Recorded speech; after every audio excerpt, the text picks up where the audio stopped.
السلام علیکم ویورز جیسا کہ ایک ایپیسوڈ میں پہلے بھی میں نے بات کی تھی ہائبریڈ وار کی اور ففتھ جنریشن وار کی، تو آج ہم اس کو تھوڑا سا اور ایلیبریٹ کرنے کی ٹرائی کریں گے اور یہ سمجھنے کی ٹرائی کریں گے کہ یہ بات جو ہے ہر بندے کو، ہر پاکستانی کو جاننی کیوں لازمی ہے۔ تو امید کرتا ہوں جب آپ کو اس چیز کا پتہ چل جائے گا تو آپ خود ہی یہ چاہیں گے، being as a citizen of Pakistan, آپ یہ چاہیں گے کہ یہ بات واقعتاً ہر بندے کو پتہ ہونا لازمی ہے۔ تو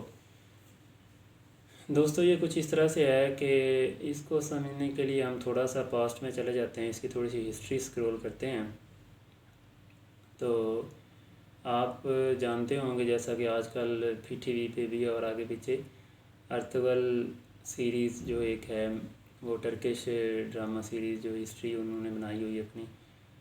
وہ آج کل سارے لوگ دیکھتے ہیں۔ اس میں آپ کیا دیکھتے ہیں کہ تلوار اور نیزہ اور چاقو، اس چیز کی جو ہے وہ ان ٹولز کو جو استعمال میں لاتے ہوئے ایک لڑائی لڑی جا رہی ہوتی ہے۔ تو چاقو تلوار کی جو لڑائی تھی اور یہ جو دور تھا، اس کو جو ہم ہے وہ فرسٹ جنریشن کا نام دیتے ہیں کہ اس وار فیئر یا اس وار کو ہم فرسٹ جنریشن وار کہتے ہیں۔ اور اس سے آگے اگر ہم ایڈوانس چلیں تو اس کے بعد جو ہے جب بارود ایجاد ہوا اینڈ بندوق اور گولی بلٹ وغیرہ یہ چیزیں انسان نے مینوفیکچر کر لیں، تو ان چیزوں سے جب لڑائی لڑی جانے لگی تو اس کو ہم نے سیکنڈ جنریشن وار کا نام دیا۔ اس سے بھی اگر ہم ایڈوانس بات کریں تو جب انسان نے ٹینک، لانچر اور تھوڑی اس طرح کی مشینری جو کہ موو کر سکتی ہو اور جس پہ کوئی وار ہیڈ انسٹال کیا جا سکتا ہو، تو اس پہ جب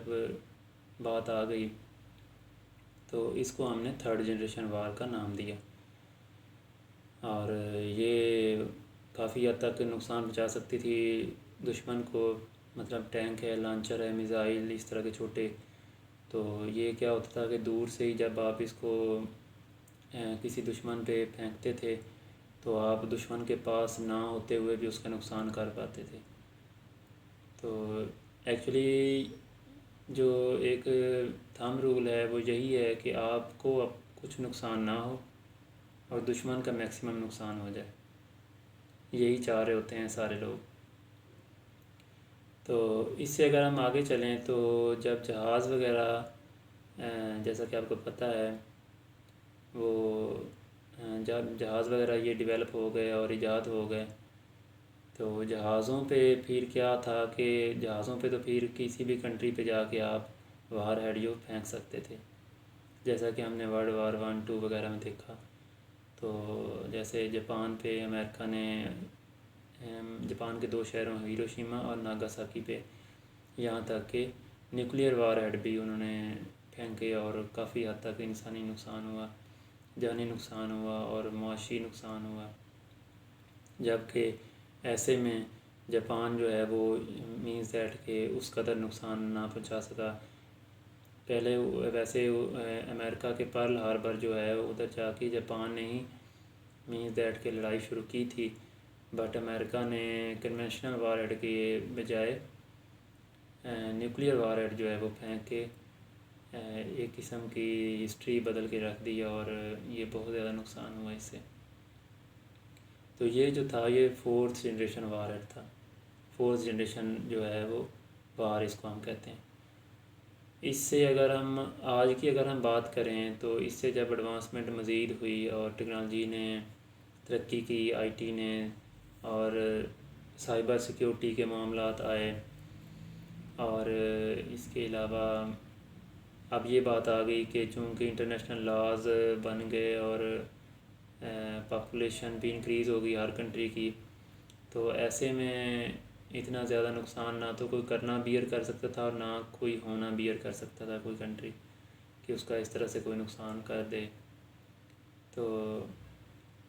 ایسے میں پھر اب ہو کیا رہا ہے کہ اب دماغ کی لڑائی چل رہی ہے، دماغ کی مینز کہ آپ نے بجائے جیسے تلوار، اب تلوار بازی تو جس کو آتی ہے وہ تو لڑ لے گا، بٹ اب جس ایک بندہ ہے اس کے زور بازو میں تلوار اٹھانے کی طاقت نہیں ہے، لڑنے مارنے کی تو بات کی بات ہے نا۔ تو اب چونکہ انسان ایسے ہی آگے ہیں، تو اب کیا ہوگا کہ اب آپ نے دماغ کی لڑائی لڑنی ہے، آپ نے اپنے گھر میں بیٹھ کے، کمرے میں بیٹھ کے اور اپنے ملک میں ہی بیٹھ کے دوسرے ملک کا نقصان کرنا۔ تو اس کی کچھ صورتیں ہیں جس کو ہائبریڈ وار یا ففتھ جنریشن وار کہتے ہیں، اور جس کو پبلک کی لڑائی کہتے ہیں۔ تو اس میں ایسا نہیں ہے کہ صرف فوج لڑے گی، اس میں عوام بھی شامل ہوتی ہے۔ عوام اس طرح سے شامل ہوتی ہے کہ میں آپ کو اگزامپل دیتا ہوں، پھر آپ سمجھ لگ جائے گی۔ اس میں اس کی کچھ صورتیں ہیں۔ سب سے پہلی صورت آپ اس کو یہ کہہ لیں کہ آپ کسی بھی ملک کا امیج جو ہے وہ خراب کریں، میڈیا پہ آ کے ایسے ٹویٹ کریں، فیس بک، انسٹا وغیرہ اس طرح کی جتنی بھی ایپس ہیں، سوشل ایپس، ان پہ آ کے آپ کیا کرتے ہیں، کسی بھی ملک کے خلاف لابی کرتے ہیں، ان کا امیج خراب کرتے ہیں، ان کے بارے میں بری بری خبریں، اور ان کے جو میڈیا ہاؤسز ہیں آپ ان کو حتیٰ کہ پرچیز مینس کہ ان کو آپ ہائر کر لیتے ہیں، ان کو فنڈ کرتے ہیں کہ وہ ایسی ایسی خبریں اور ایسی ایسی انگزائٹی کی کیفیات پروڈیوس کریں اور لوگوں کے دماغ میں یہ چیز ڈالیں کہ ان کا ملک سیکیور نہیں ہے، ان کے ملک کے لیڈر ایسے ہیں، ویسے ہیں، فلاں ہیں۔ تو جس لیڈر کے بارے میں، جو لیڈر کسی ملک کے ساتھ لائل ہوگا، دشمن تو چاہے گا کہ اس کے بارے میں ہم خراب خبریں دیں تاکہ لوگ یہ سمجھیں کہ یہ تو غدار تھا وغیرہ وغیرہ، اس طرح کی باتیں۔ تو اس کے علاوہ جو ہے ایک تو یہ ہوگی صورت، دوسری ہوگی کہ اس ملک کا جو ہے آپ پیس جو ہے نا وہ تباہ کریں، امن نہ رہنے دیں، انتشار پھیلائیں، لوگوں میں افراتفری، یہ وہ کوئی ایسی لوگوں کو فنڈ کر کے ایسے واقعات کروائیں کہ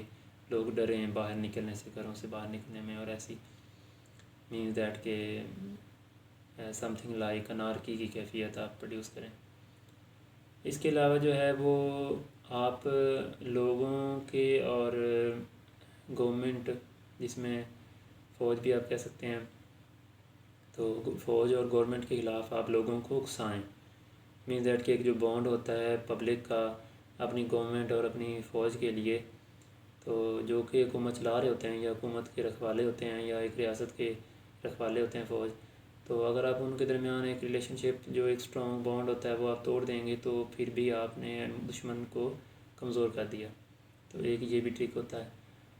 اور اس کے علاوہ جو ہے آپ کے ٹورزم کو نقصان پہنچائیں، لوگ آپ کے کنٹری میں آنے سے ڈریں، وہ کہیں گے پتہ نہیں کیا کہتے ہیں، کھا جائیں گے ہمیں، یا ہم جائیں گے تو پتہ نہیں کیا ہوگا ہمارے ساتھ۔ تو ان چیزوں کو بھی وہ کرتے ہیں۔